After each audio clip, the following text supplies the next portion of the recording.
La transition énergétique est un enjeu mondial pour lutter contre le réchauffement climatique et préserver l'environnement. Alors que l'Assemblée nationale a adopté mardi le projet de loi relatif à la transition énergétique pour la croissance verte, dans le même temps, la communauté de communes MAX organisait son premier rendez-vous sur ce thème. Parce que tout le monde est concerné par les enjeux de la transition énergétique, MAX a choisi d'impliquer des élus, des professionnels, des associations, mais aussi des citoyens dans ces rendez-vous de la transition énergétique, à la fois lieu d'information, d'échange et de débat. L'idée, c'était de faire un dispositif assez participatif avec l'ensemble du territoire, l'ensemble des acteurs et des personnes qui se sentent concernés par toutes les perspectives de la nécessaire transition énergétique.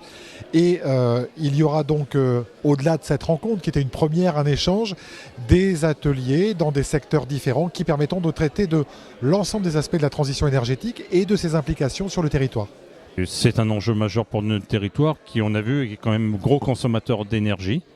Donc il y a des moyens d'essayer de réduire cette consommation d'énergie et de produire d'autres énergies, puisqu'on a quand même un département qui a une grosse ressource énergétique, entre autres, qui est le bois.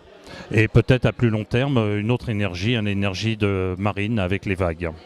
Pour relever ce défi de la transition énergétique, la communauté de communes MAX s'inscrit dans la démarche pour devenir un territoire TEPOS. Un territoire à énergie positive, le fait de décroître notre consommation d'énergie, le fait de devenir un territoire qui devient positif, c'est-à-dire qu'il consomme moins d'énergie qu'il n'en produit. C'est une perspective, c'est une finalité, c'est un but, mais c'est une démarche absolument nécessaire. Avec 87% de l'énergie consommée provenant de ressources fossiles, MAX a pour priorité de réduire la consommation d'énergie sur son territoire et de développer les énergies renouvelables. La première énergie, c'est l'économie d'énergie, puisqu'effectivement il y a un gros travail à faire tant sur le bâti public que sur le bâti privé. Bon. Ensuite, aller vers des énergies renouvelables, c'est-à-dire le bois.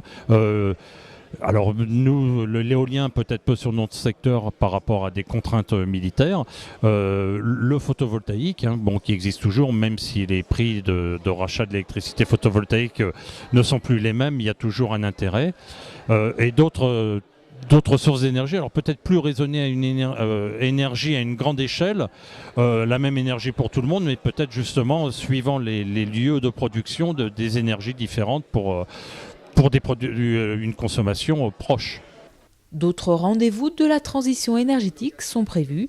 Si vous aussi, vous souhaitez participer à ces ateliers, inscrivez-vous sur le site de la communauté de communes Marennes-Adour-Côte-Sud.